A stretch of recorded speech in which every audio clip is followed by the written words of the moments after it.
everyone, and welcome to this edition of Law Talks. I'm Ann Baldwin, and today we're talking about what you need to know about wills and estate planning. And with us today to talk about wills and estate planning is Steve Basche, partner with the law firm of Hassett George. So let's start with the basics, Steve. What is a will? Well, a will is actually your written instructions to the probate court about what happens when you die, what your wishes are, and it really contains some critical information for the probate court. You're telling the court who you want to be in charge of your estate, who you want to get your stuff when you die, who you want to be the guardian of any minor children that you have, and of course the will has other sections, other powers and things like that, but there are some real critical points in there.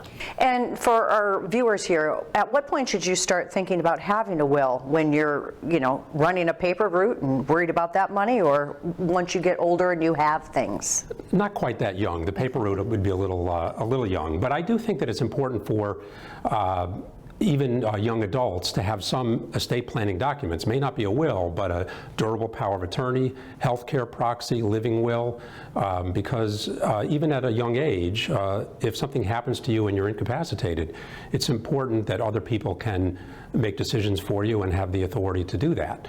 But generally, as far as a more formal estate plan, including a will and those other documents, I tell people that if you are married, if you have children, if you own a home, if you have more than $100,000, those are all good reasons that you should be thinking about estate planning.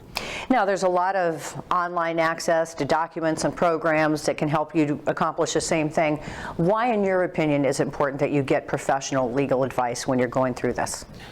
Well, online programs are fine, but if you make a mistake, you're not going to know it until you're dead, and there's nothing you can do about it at that point. As part of the Bar Association, I hear horror stories about people who have used some of these online estate planning programs, and there can be real problems. So wills are not that expensive. It's important, I think, in the long run to make the investment in your family. All right, Steve, well, I want to thank you very much, and if you'd like more information and more of Steve's expertise, you can go to the Hassett and George website at hgesq.com. There's additional information there, and thank you for joining us for this edition of Law Talks.